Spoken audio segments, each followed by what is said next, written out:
भूतिया साइट।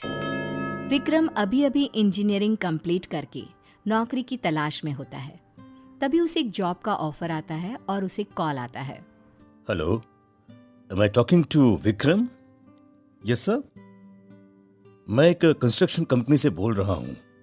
हमें आपकी प्रोफाइल बहुत पसंद आई है। क्या आप हमारे साथ काम करना पसंद करेंगे? व्हाई नॉट सर, अब मैं तो इंतजार ही कर रहा था। Sure sir. विक्रम तुरंत नौकरी के लिए हाँ कर देता है और अगले दिन ही केरल के लिए निकल जाता है। केरल पहुंचकर विक्रम जब कंपनी में जाता है। Excuse me sir, may I come in? Oh yes yes, please have a seat. Vikram बैठ जाता है। फिर मैनेजर विक्रम को बताता है। देखिए, बात ऐसी है कि पुराने शमशान को हमारी कंपनी ने खरीद लिया है और वहां एक फैक्ट्री सेटअप करनी है। ये काम बहुत चैलेंजिंग है और आपके प्रोफाइल को पढ़कर पता चला कि आपको चैलेंजेस बहुत पसंद है, इसलिए आपको सिलेक्ट किया गया है। You are right sir, I want challenges. Vikram site देखने निकल जाता है। वहां उसे पता चलता है कि उसे रात में भी वहीं रहना होगा। ओह, मेरे रहने का इंतजाम भी यहीं पर किया गया है। अच्छा है, कोई बात नहीं, मैं तो अकेला हूँ, कहीं भी रह सकता हूँ। विक्रम खा पी कर वहीं पूरे कब्रिस्तान में घूमता है। शाम होते ही उसे कुछ अजीब अजीब सा महसूस होने लगता है।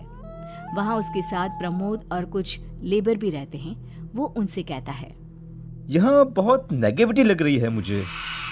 अरे ओ भाई, ये कोई मामूली जगह थोड़ी है, शमशान घाट है भाई, शमशान घाट।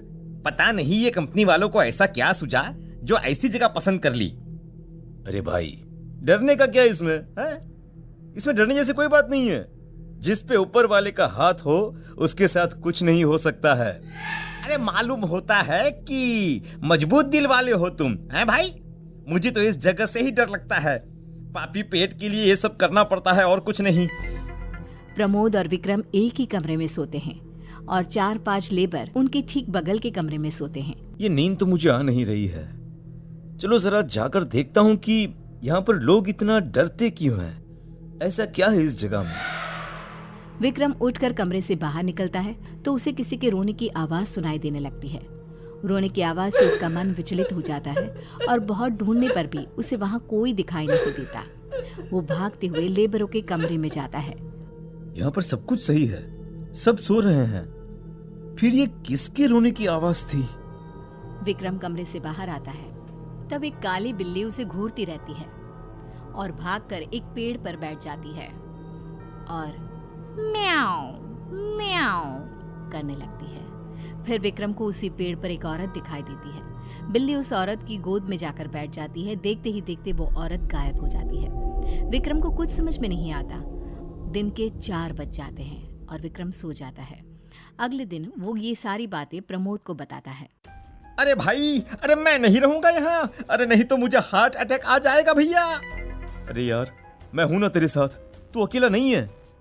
अगली सुबह विक्रम अपने काम में जुट जाता है। फिर प्रमोद को पता चलता है कि निखिल, जो कि एक लेबर है, उसकी मौत हो गई है।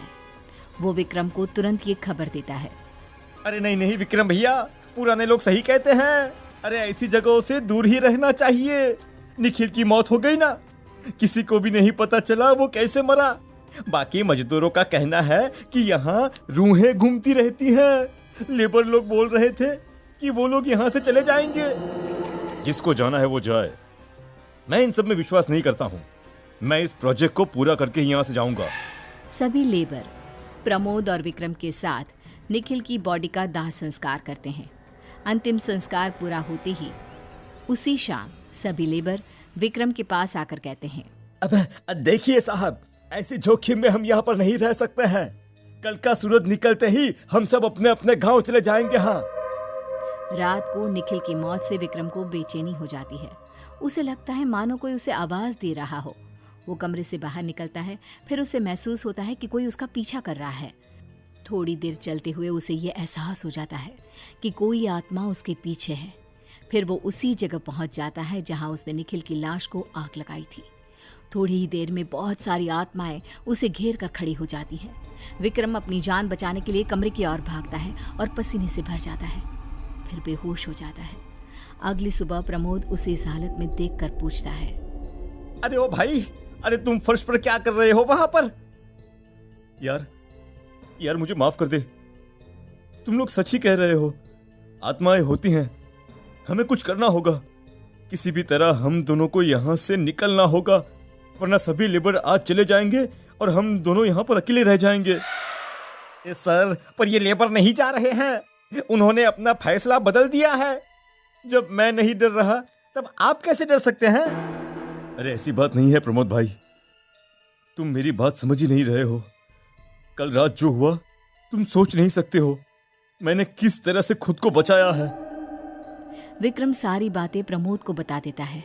प्रमोद की रूह कांप उठती है। अरे सर, मैं तो कहता हूं कि जिसको यहाँ पर रहना है रहने दो, हम चलते हैं यहाँ से। चलो अभी निकल चलते हैं। विक्रम और प्रमोद अपना सामान बांध कर निकलने लगते हैं, लेकिन लेबर उन्हें घेर लेते हैं और जाने नहीं देते। साहब, आप लोग नहीं जा सकते हैं। अरे भैया, हम तो जा रहे हैं, जिन्हें मरना है वो मरे यहाँ पर। हम तो कब के मर चुके हैं साहब, अब क्या मरेंगे? मरने की बारी अब तुम लोगों की है। इतना कहते ही सारे लेबर भूत प्रेत में बदल जाते हैं। अरे मेरे लेबर कहाँ गए? इन लोगों को हमने कल ही मार दिया था। ये जगह हमारी है, तुम इस जगह को हमसे छीन नहीं सकते हो। भूत प्रेत विक्रम और प्रमोद को घेर कुत्ते की तरह उनकी बोटियां नोचने के लिए उतावले रहते हैं। सब मिलकर प्रमोद के ऊपर चढ़ जाते हैं। प्रमोद चीखता चिल्लाता है, लेकिन विक्रम कुछ नहीं कर पाता। अरे मुझे छोड़ दो भाई, अरे मेरे छोटे छोटे बच्चे हैं, अरे उनका क्या होगा? अरे छोड़ दो भाई मुझे। भूत मिलकर उसे मार देते हैं और विक्रम ये देखकर मन में सोचता है, मरना तो है ही, क्यों न डरने की बजाय खुद को बचाने की कोशिश कर लूं। विक्रम एक सांस में भागता हुआ अपने कमरे में जाता है और शिवलिंग को अपने हाथ में लेकर बाहर आता है।